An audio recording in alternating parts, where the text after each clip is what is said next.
A alquimia é uma coisa, né, um elemento aí que está presente na história da humanidade desde a antiguidade, passando pela Idade Média, mas ela parece dar uma sumida de repente, né, na Idade Moderna, nos tempos da Revolução Científica, em diante. Mas assim, só parece mesmo. Nesse vídeo a gente vai ver que a coisa não é bem assim, né? A gente vai falar um pouco sobre o que é a alquimia, o que aconteceu com ela de fato ali no tempo da Revolução Científica e por que o que aconteceu com ela aconteceu, né? Se você acompanha aqui o canal há mais tempo, você já viu vários vídeos sobre essa temática aqui, inclusive o vídeo sobre Newton e a alquimia e sobre Lutero e a alquimia, né? Então, assim, tá claro que a alquimia ainda estava presente na Idade Moderna e em diante, né? Então, para aproveitar que a gente está fazendo essa série aqui sobre magia, ciência e religião na Idade Moderna, né, na Europa moderna, a gente vai fazer um vídeo aqui traçando um pouco melhor esse percurso da alquimia pela história. A alquimia é uma tradição que começa, pelo menos assim, que a gente tem a notícia documentalmente, no Egito Antigo, mais especificamente no Egito dominado pelo Império Romano, ali, já por volta do século III depois de Cristo. E nesse contexto do Egito Romano, parece que principalmente dois fatores muito importantes se combinaram para a formação dessa tradição alquímica,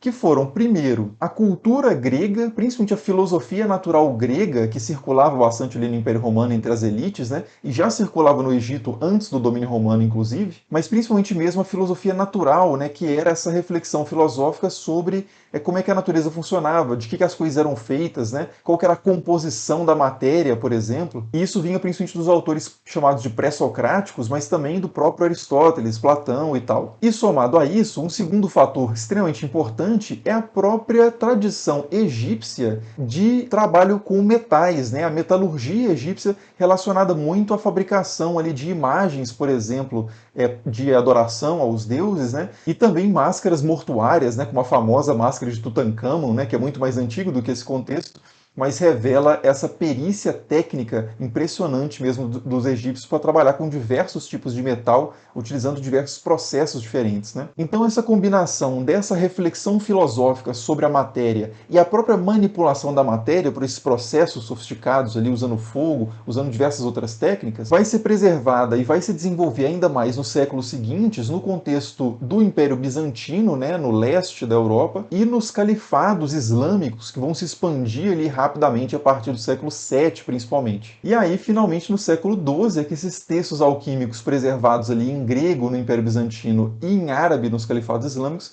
vão ser traduzidos para o latim, né, e penetrar ali na Europa Ocidental, e é só a partir daí, então, que a gente vai ter propriamente alquimia na Espanha, na França, na Alemanha, na Inglaterra, etc. Um detalhe, inclusive, que eu já comentei num vídeo específico aqui no canal, curtinho até, é que a própria palavra alquimia, ela mostra muito bem essa história, né? A palavra começa como chemeia, que é uma palavra grega, depois é acrescentado um alquemeia, que é uma partícula árabe, né, o artigo definido em árabe, e no latim os tradutores vão acabar deixando esse al árabe junto do chemeia e vai ficar realmente alquimia, né, ou alquemeia. Mas enfim, é basicamente assim que a alquimia chega no contexto que a gente está analisando, que é a Europa moderna, e a partir daí ela vai se estabelecer de fato em vários espaços aí dessa sociedade europeia, inclusive nas cortes, né? A alquimia, diferente do que muita gente pensa, não foi um conhecimento assim de porões, né, das margens da sociedade.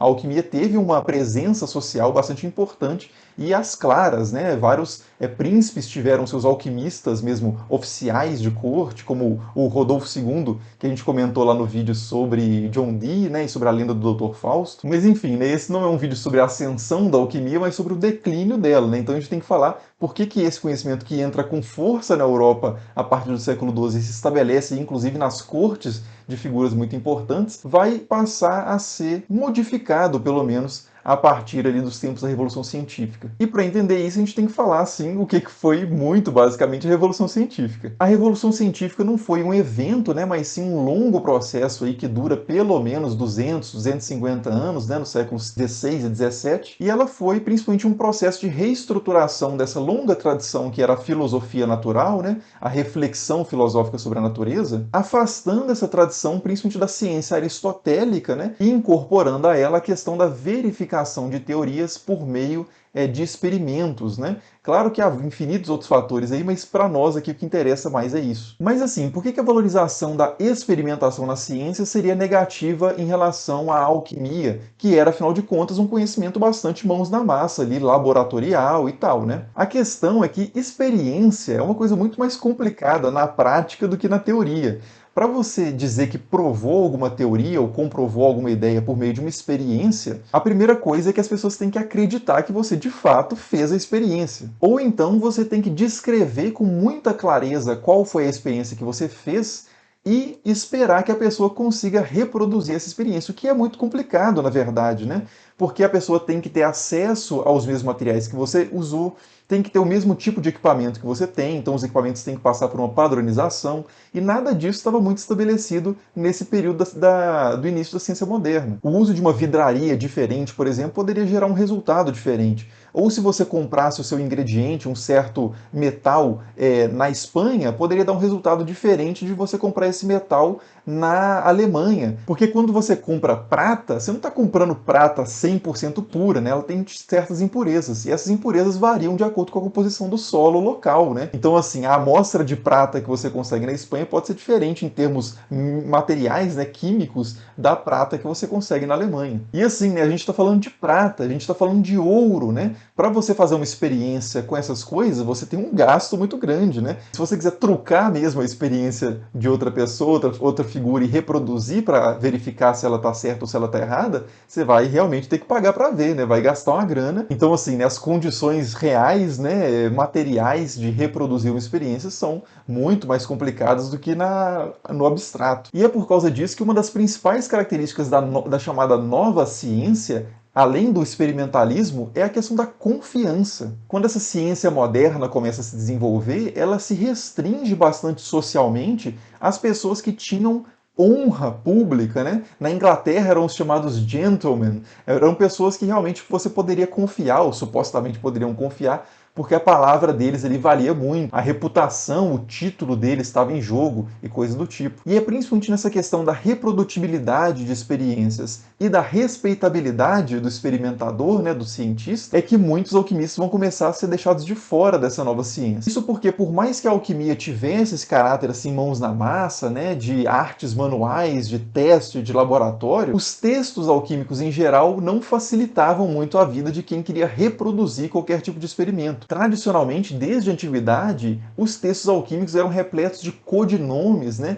Nomes trocados de elementos ou de processos para dificultar ali a leitura daquele que não fosse um iniciado, um adepto ou alguém julgado digno, né, de receber aquele conhecimento. Outra técnica relacionada ao segredo, que era muito comum na alquimia, nos textos alquímicos, era chamada dispersão do conhecimento, né, principalmente nos textos de origem árabe. Essa técnica era basicamente de você explicar um único procedimento em vários livros diferentes, né, dividir em partes, dispersar esse conhecimento em diversos livros para que a pessoa tivesse realmente que correr atrás ali de toda a literatura alquímica e esse o esforço, né, a tornar-se merecedora de obter aquele conhecimento. Além disso, como eu disse lá no início, né, a alquimia não tinha esse caráter só prático, mas um caráter filosófico também muito sofisticado, e muitas vezes os textos combinavam, né, essa complexidade filosófica, de visão de mundo, até teológica, com as coisas mais materiais. Então os textos alquímicos tradicionalmente eram repletos de metáforas, de alegorias, né? Para dar um exemplo de um texto alquímico, inclusive já do período moderno, que é o Atalanta Fugiens, ele tem lá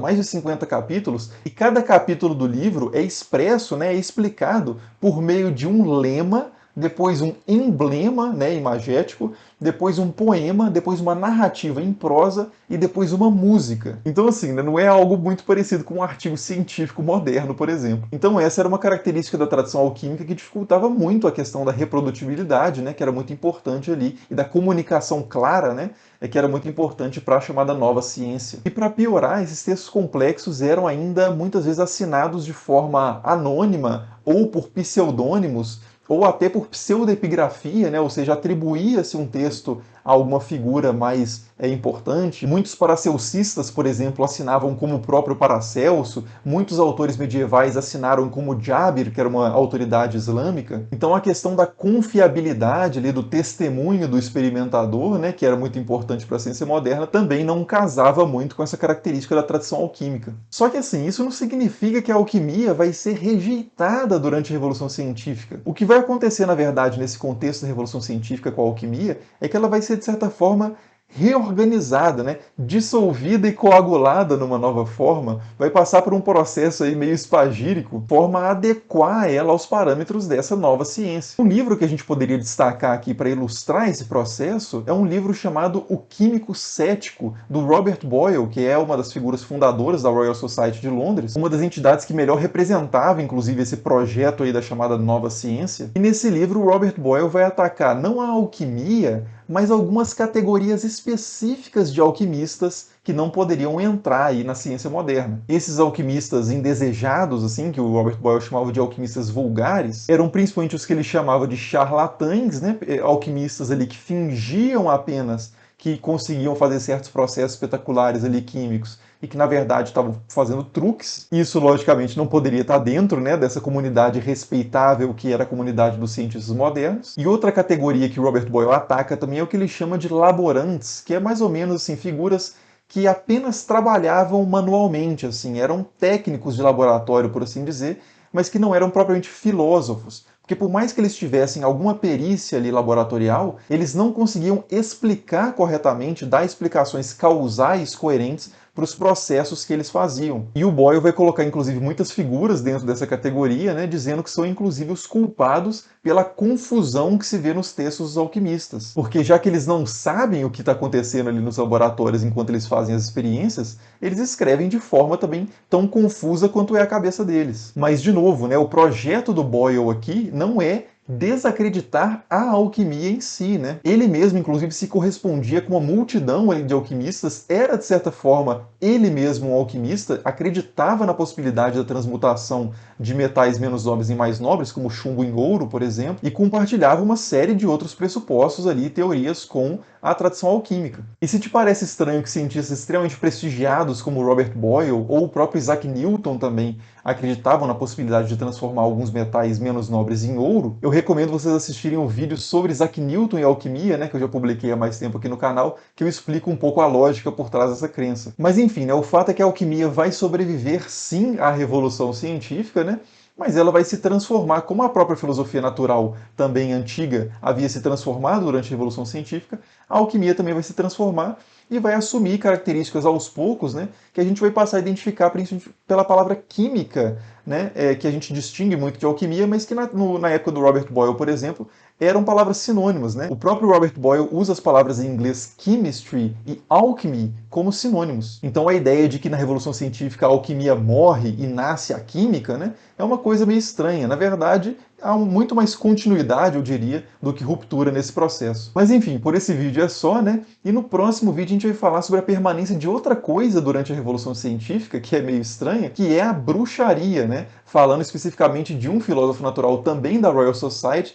que propôs ali uma ciência da bruxaria.